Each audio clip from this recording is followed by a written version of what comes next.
Selamat pagi anak-anak.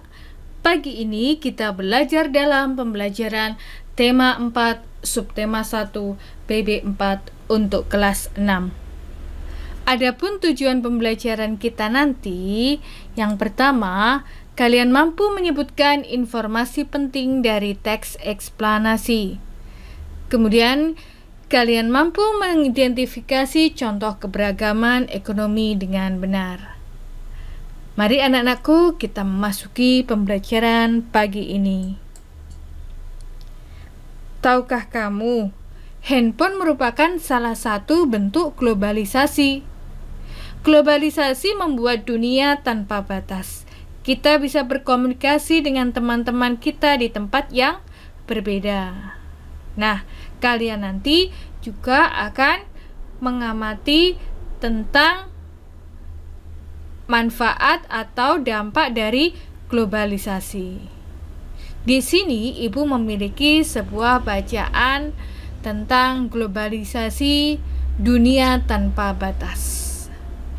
Apa arti sebuah globalisasi? Globalisasi dapat dimaknai sebagai sebuah proses mendunia.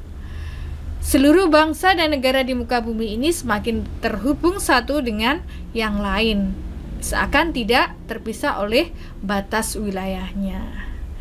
Dari bacaan ini, kita dapat menelaah lebih lanjut dengan menjawab pertanyaan-pertanyaan yang ada.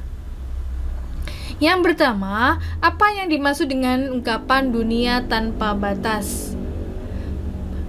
Di sini maksudnya bahwa seluruh negara bisa saling terhubung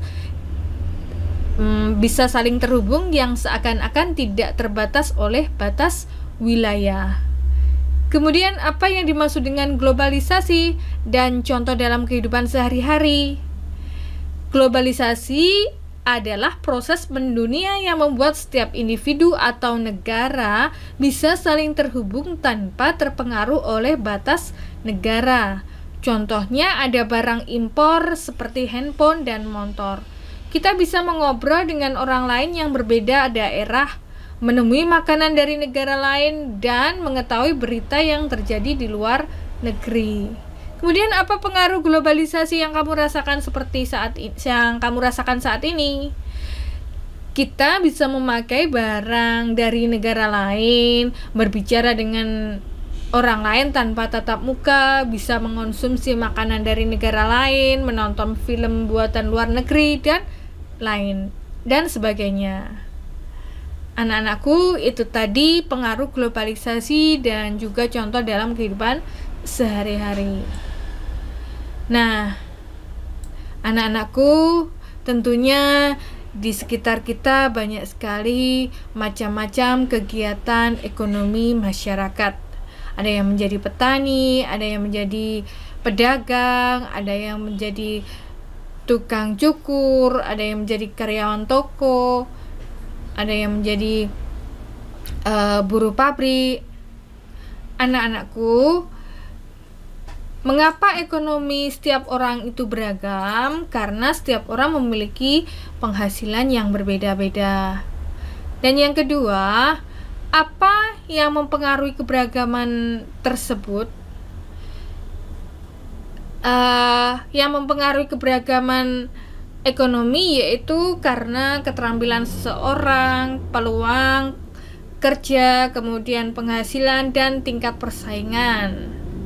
Nah, sikap apa yang harus kita kembangkan melihat keberagaman ini? Ada tukang beca, ada tukang sayur, ada polisi, ada dokter.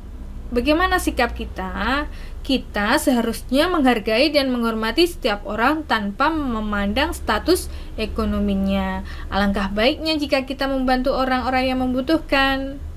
Anak-anakku, setiap orang dilahirkan dengan perbedaan dari Tuhan, termasuk dalam hal ekonominya.